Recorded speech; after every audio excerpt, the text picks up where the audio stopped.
بسم اللہ الرحمن الرحیم۔ کتب و اسماء الرجال میں میدان حدیث کے اندر امام ذہبی رحمہ اللہ المتوفا 748 ہجری آپ کی ایک بہت اچھی کاوش ہے سیر و اعلام النبلا۔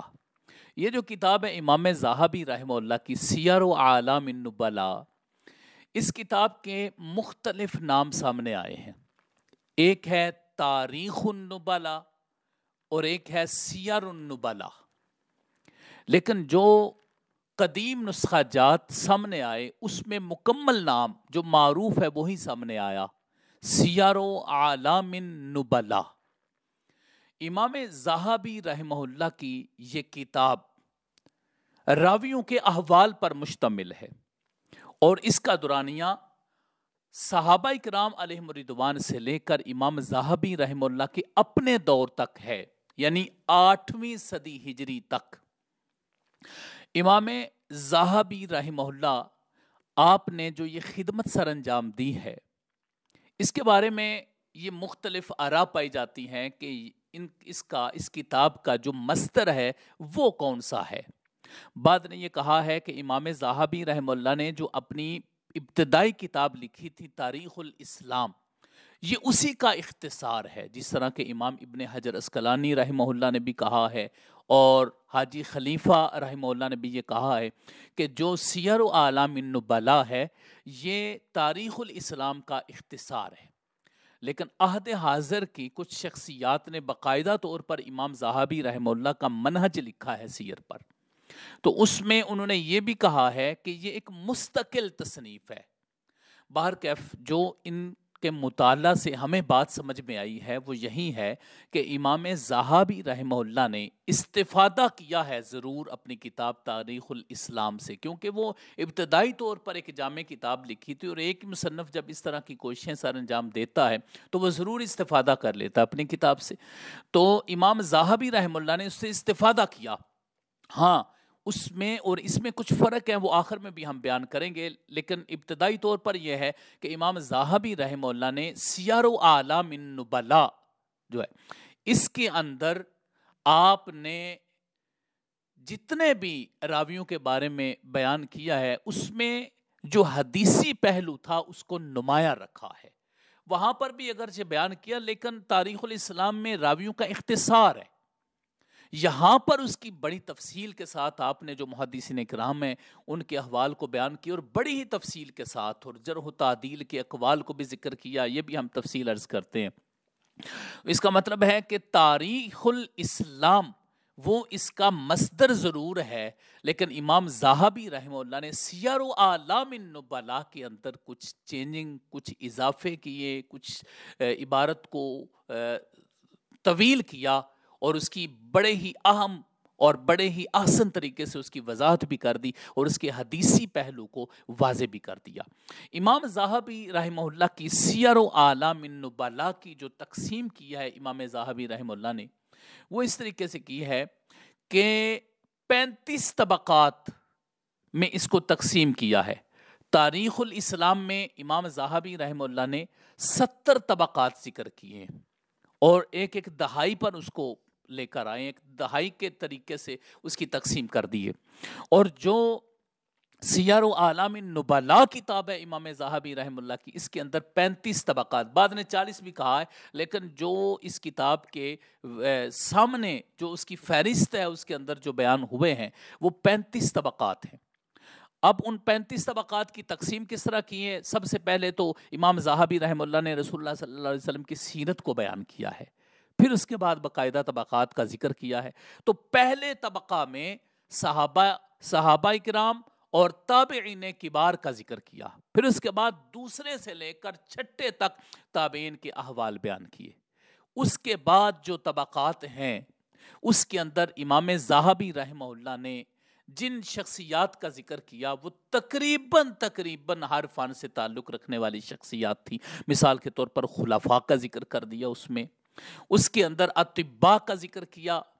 زہاد کا ذکر کیا، اس کے اندر وزراء کا ذکر کیا، سلاطین کا ذکر کیا، نقباء کا ذکر کیا، اس طرح مختلف شخصیات کا اس کے اندر ذکر کیا، جس طرح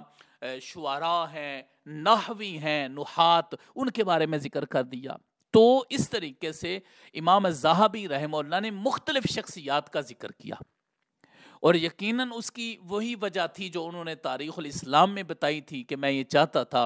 کہ وہ عہد رسالت سے لے کر آج تک کے جتنے بھی احباب ہیں، جتنے بھی علماء ہیں، مختلف قسم کے لوگ ہیں، ان کو کسی ایک کتاب کے اندر جمع کر دیا جائے۔ تو وہ تاریخ الاسلام میں انہوں نے جمع کیا تھا، اور پھر اسی نہج کو لے کر اسی طرح کے لوگوں کا ذکر امام ذہبی رحمہ اللہ نے سیر و اعلام النبلاء کے اندر کر دیا تھا۔ پھر اس کے علاوہ آپ نے زیادہ تر آپ کی یہ کوشش رہی کہ سیر و اعلام النبلاء میں اگر ان شخصیات کا ذکر کیا جائے تو ان کے حدیثی پہلو بھی اگر ہوں تو ان کو بھی واضح کر دیا جائے، جس طرح فلاسفہ ہیں، متکلمین ہیں، اور اس طرح کے مختلف علماء ہیں، تو ان کے کہیں نہ کہیں پر حدیثی پہلو کو بھی واضح کرنے کی کوشش کر دی۔ تو چونکہ امام ذہبی رحمہ اللہ عظیم محدث ہیں، حافظ ہیں، حدیث کی طرف ان کا رجحان زیادہ تھا، تو اس کی وجہ سے آپ نے جو محدثین کرام تھے ان کی احوال کو بڑی ہی تفصیل کے ساتھ ذکر کر دیا تھا۔ تو یوں 35 طبقات میں امام ذہبی رحمہ اللہ نے اپنی کتاب کو بند کیا ہے۔ اور پھر اس کے بعد امام ذہبی رحمہ اللہ نے جو منہج و اسلوب اپنایا ہے، جو طریقہ کار اختیار کیا ہے، وہ یہ ہے کہ ایک تو آپ جتنے بھی راویوں کو لے کر آئے ہیں، بالخصوص محدثین کرام، تو آپ نے یہی کوشش کی ہے کہ ان شخصیات کو لایا جائے جو قابل قبول شخصیات ہیں۔ کیوں؟ اس لیے کہ آپ نے علیحدہ بھی باقاعدہ طور پر کام کیا، جس طرح کہ میزان لکھی، المغنی فی ضعفاء الرجال لکھی، تو اس میں آپ نے سارے ضعیف، کذاب، منکر راویوں کو جمع کر دیا۔ اس پر ہمارے بیانات بھی موجود ہیں، آپ سن سکتے ہیں سوشل میڈیا پہ۔ اور یہ جو ہے، اس میں آپ کی یہی کوشش رہی ہے کہ مقبول روایت کا اس کے اندر ذکر کیا جائے۔ امام ذہبی رحمہ اللہ نے سیر و اعلام النبلاء کتاب کے اندر جو راویوں کے احوال کو ذکر کیا ہے، اس میں آپ نے کون سا اسلوب اپنایا ہے؟ امام ذہبی رحمہ اللہ نے جو سیر و اعلام النبلاء کے اندر اسلوب اختیار کیا ہے کسی بھی راوی کا ترجمہ بیان کرتے ہوئے، وہ اسلوب کیا ہے؟ سب سے پہلے امام ذہبی رحمہ اللہ اسم اور نسب ذکر کرتے ہیں کسی بھی راوی کا، پھر اس کے بعد اس کے جو نسبتی القاب ہیں وہ ذکر کرتے ہیں، کنیت ذکر کرتے ہیں، اور اس راوی کی ولادت ذکر کرتے ہیں۔ امام ذہبی رحمہ اللہ بڑے ہی احسن انداز میں اس راوی کے تمام تر احوال بیان کرنے کی کوشش کرتے ہیں۔ پھر اس کے بعد جب ولادت کا ذکر کر لیتے ہیں اس راوی کی، تو پھر اس کے بعد اس کے اساتذہ کا ذکر کرتے ہیں، شیوخ کا ذکر کرتے ہیں۔ اور شیوخ کا ذکر کرنے کا جو اسلوب ہے امام ذہبی رحمہ اللہ کا، وہ یہ ہے کہ آپ رواً یا حدث عن یا سمع کے الفاظ استعمال کرتے ہیں۔ اس کا مطلب یہ ہے کہ جس جگہ پر امام ذہبی رحمہ اللہ حدث عن یا روا عن یا سامعہ کے الفاظ لے کر آتے ہیں، تو اس کے بعد جتنے لوگ آتے ہیں وہ اس ذکر کردہ راوی کے اساتذہ ہوتے ہیں۔ پھر اس کے بعد جب تلامذہ کا ذکر کرتے ہیں تو وہاں پر روا عنہ یا حدث عنہ کے الفاظ لے کر آتے ہیں، یعنی اساتذہ کے لیے ان اور تلامذہ کے لیے عنہ کا لفظ آپ استعمال فرماتے ہیں۔ تو اس کا مطلب ہے کہ جب حدث عنہ، روا عنہ یا عنہ کا لفظ آئے گا تو اس کے بعد امام ذہبی رحمہ اللہ اس محدث کے تلامذہ کا ذکر فرمائیں گے۔ پھر اس کے بعد روایات لے کر آتے ہیں، مختلف اقوال لے کر آتے ہیں، کبھی وہ اپنی اسانید کا ذکر کر دیتے ہیں، کبھی وہ باقی اسانید کے ساتھ وہ روایات لے کر آتے ہیں۔ تو جو بھی روایات لے کر آتے ہیں اس کے بعد اس روایت پر حکم بھی لگاتے ہیں۔ اس کے بعد آپ کبھی فَأَخْرَجَهُ کے الفاظ بھی لے کر آتے ہیں، جس طرح بعد محدثین کرام روا لہو کے الفاظ لے کر آتے ہیں۔ تو جہاں پر اخرجہ کے الفاظ لے کر آتے ہیں، اس کا مطلب یہ ہوتا ہے کہ فلاں محدث نے اس راوی کی روایت کو اپنی کتاب کے اندر ذکر کر دیا ہے۔ تو یہ امام ذہبی رحمہ اللہ کی فَأَخْرَجَ لَهُ سے مراد ہوتی ہے۔ اس کے بعد پھر آپ اس راوی کی مؤلفات ذکر کرتے ہیں، تالیفات ذکر کرتے ہیں،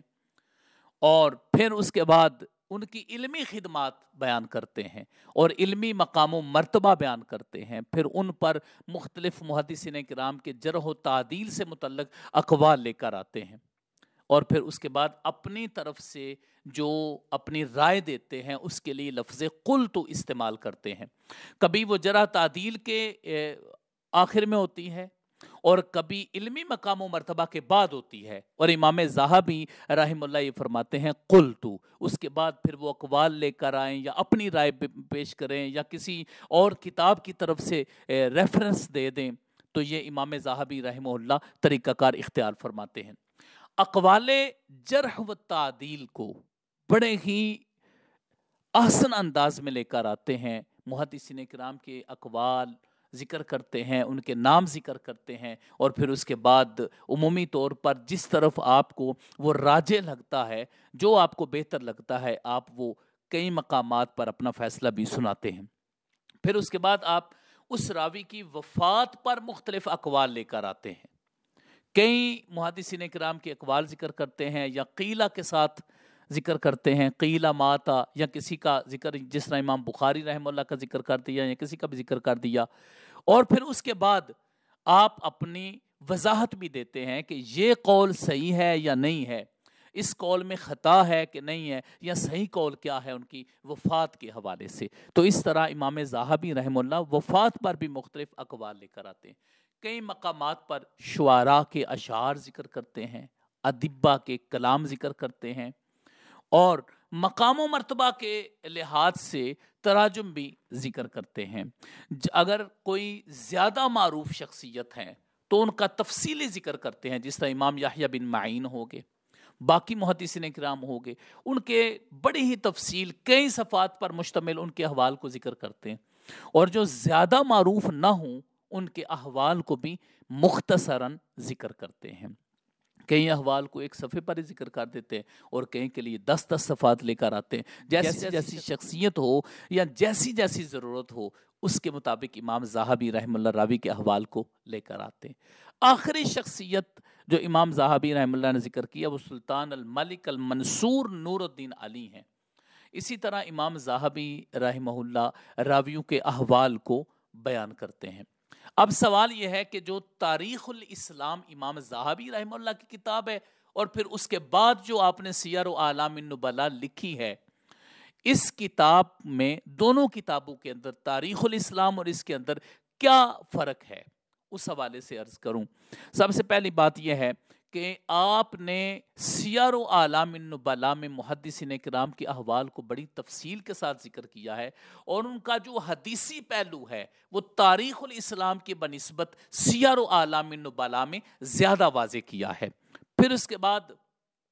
جو آپ نے یہ کتاب لکھی ہے اس کے اندر تو تاریخ الاسلام لکھ کر آپ نے اس کتاب کو عام رکھا ہے کہ اس کے اندر کسی کی بھی تاریخ آ سکتی ہے، لیکن سیر و اعلام النبلاء جو اس کے اندر آپ نے اعلام کا ذکر کیا ہے باقاعدہ طور پر، اس سے اشارہ اس بات کی طرف ہو رہا ہے کہ اس میں جو محدثین کرام ہیں ان کی سوانح، ان کی ہسٹری، تاریخ کو بیان کرنے میں آپ نے کافی وسعت اختیار کی ہے،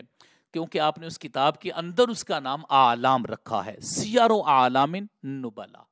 اس کے علاوہ آپ نے حدیث اور فن حدیث پر بھی گفتگو فرمائی ہے، کئی جگہ پر کئی اصول بھی حدیث کے بیان کر دیے ہیں، تو تاریخ الاسلام کے مقابلہ میں سیر و اعلام النبلاء میں یہ اصول زیادہ بیان کیے ہیں، فن حدیث پر زیادہ بات کی ہے۔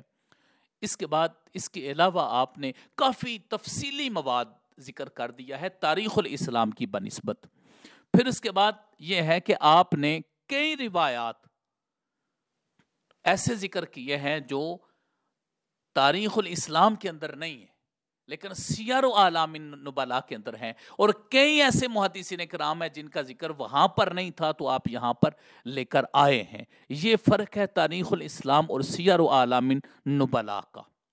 پھر اس کے بعد یہ ہے کہ تاریخ الاسلام جو امام ذہبی رحمہ اللہ نے لکھی ہے، اس کے بعد تو کئی آپ نے کتابیں اسی سے ہی نکالی ہیں، اپنی کتابیں، تو اس کا مطلب یہ ہے کہ امام ذہبی رحمہ اللہ نے وہ ابتدائی کتاب تھی، پھر اس سے استفادہ کر کے آگے کئی کتابیں لکھی ہیں، پھر ان کو خاص موضوعات کے ساتھ لگا دیا یا پھر ان کو تفصیل کے ساتھ ذرا بیان کر دیا جن کی وہاں پر تفصیل موجود نہیں تھی. تو اس طریقے سے تاریخ الاسلام اور سیر و اعلام النبلاء کے اندر فرق، اور ایک دوسرا فرق بالکل واضح ہے کہ اس کے اندر 70 طبقات کا ذکر کیا ہے امام ذہبی رحمہ اللہ نے، اور اس کے اندر 35 طبقات کا ذکر کیا ہے. یعنی اس کے جو اندر تفصیل تھی اس کو تھوڑا سا چینج کر دیا ہے تاکہ ان کا فرق جو ہے وہ واضح ہو جائے. امام ذہبی رحمہ اللہ نے جو سیر و اعلام النبلاء کے اندر جو روایات لے کر آئے ہیں ان کے بارے میں آپ نے، یا جو راوی لے کر آئے ہیں ان کے بارے میں آپ نے کیا فرمایا؟ راویوں پر تو آپ نے سارے جو بھی الفاظ استعمال ہوتے ہیں وہ کیے ہیں، مطلب ثقہ کے لیے ثقہ کیا ہے، اور کہیں پر ضعف تھا تو ضعف کو بیان کر دیا ہے، کہیں پر کوئی بھی راوی کی کمزوری تھی، کوئی سی الحفظ کا کوئی معاملہ تھا تو اس طرح کے اقوال لے کر آگے، کبھی تو محدثین کرام کی طرف سے لے کر آگے اور اپنی طرف سے لے کر آئے. لیکن اس کے اندر امام ذہبی رحمہ اللہ نے جو حدیثی پہلو واضح کیا ہے وہ یہ کیا ہے کہ جو روایات لے کر آئے ان کے لیے کئی مختلف قسم کے الفاظ آپ نے استعمال کیے ہیں، اور اس کے سند اور متن پر بھی کلام کیا. جو روایت لے کر آئے اس کی سند پر بھی کلام کیا اور اس کے متن پر بھی کلام کیا. تو کیا لفظ آپ نے استعمال کیا؟ مثال کے طور پر اسنادہ صالح، آپ نے یہ لفظ استعمال کیا کبھی اس کے لیے، کبھی اسنادہ جید، کبھی رواتہ ثقات،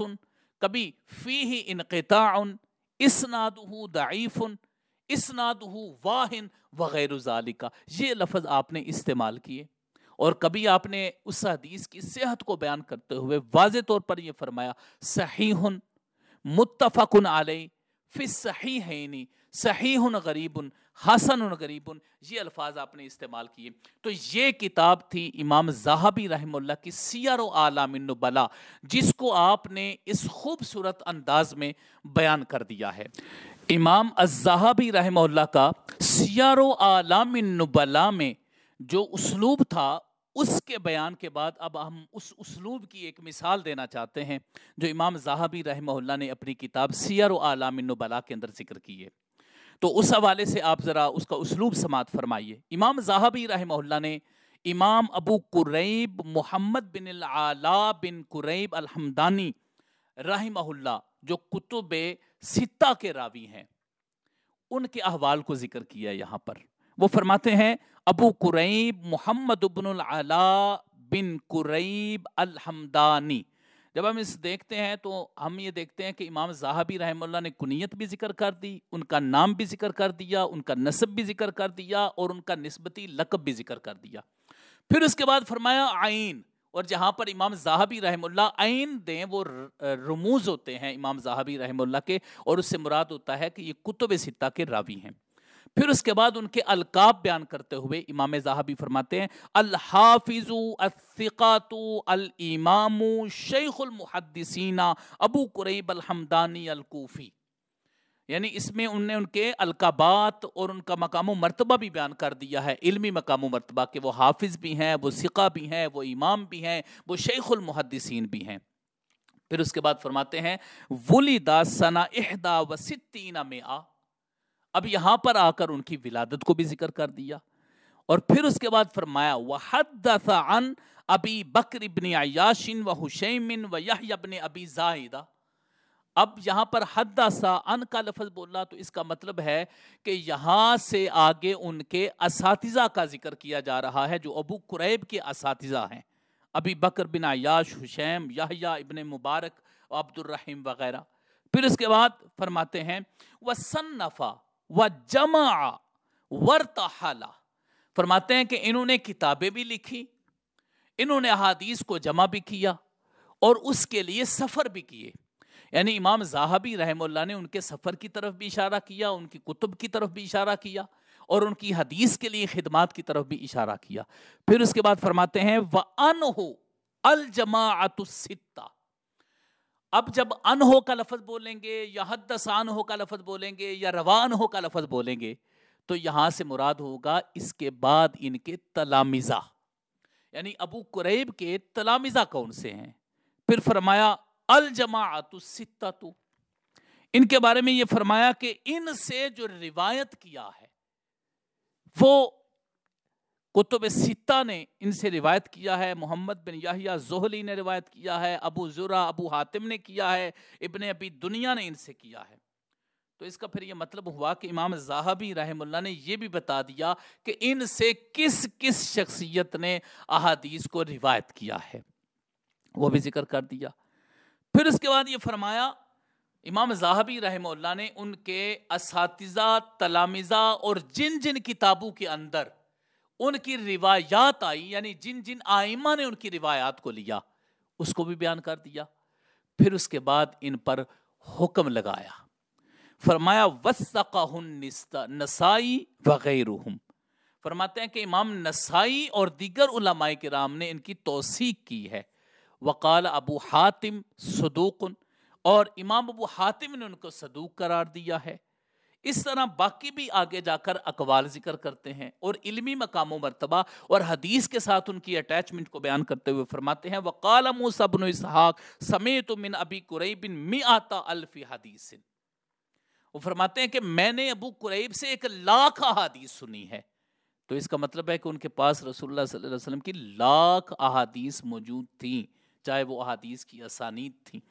تو وہ ان کے پاس موجود تھیں. اسی طرح ہی آپ کا جو حفظ کے اندر مقام و مرتبہ ہے, امام ذہبی رحمہ اللہ نے اس کو بھی واضح طور پر بیان فرما دیا. پھر اس کے بعد ان کی وفات کا ذکر کرتے ہوئے فرمایا قال البخاری وغیرہ مات ابو قریب فی یوم الثلاثاء. فرماتے ہیں کہ امام ابو قریب جو ہیں وہ منگل والے دن. پھر آگے ان کی جو روایت ہے وہ بیان کرتے ہیں, وہ پھر فرماتے ہیں وقال متین مات لثلاث بقین من جماد الاولی ومن قال مات سنہ 7 فقد اخطا. اب امام ذہبی رحمہ اللہ فرماتے ہیں کہ جس نے یہ کہا کہ وہ 7ویں سال کو ان کا وصال ہوا ہے 7ویں ہجری کو, تو ان نے اخطا کی ہے. اور امام بخاری رحمہ اللہ کا قول ان نے ذکر کر دیا ہے, جس کا مطلب ہے کہ وہ جب وصال کا ذکر کرتے ہیں تو وہاں پر جو صحیح ہوتا ہے یا خطا کا قول ہوتا ہے اس کو بھی بیان فرما دیتے ہیں. اور آخر میں پھر فرمایا وَعَاشَ 87 سنہ, 87 سال ان کی عمر تھی. تو یوں امام ذہبی رحمہ اللہ کسی بھی راوی کے بارے میں بیان کرتے ہوئے یہ فرماتے ہیں کہ فلاں راوی کا جو حالات کو بیان کرتے ہیں ان میں یہ تفصیل بیان کرتے ہیں کہ ان کا اسم, کنیت, القاب وغیرہ ذکر کرتے ہیں, ان کے اساتذہ و تلامذہ ذکر کرتے ہیں, ان کا علمی مقام و مرتبہ بیان کرتے ہیں, اور ان کی جرح و تعدیل سے متعلق اقوال کو بیان کرتے ہیں, ان کی ولادت و وفات کا ذکر کرتے ہیں. تو اس طریقے سے پورا بایو ڈیٹا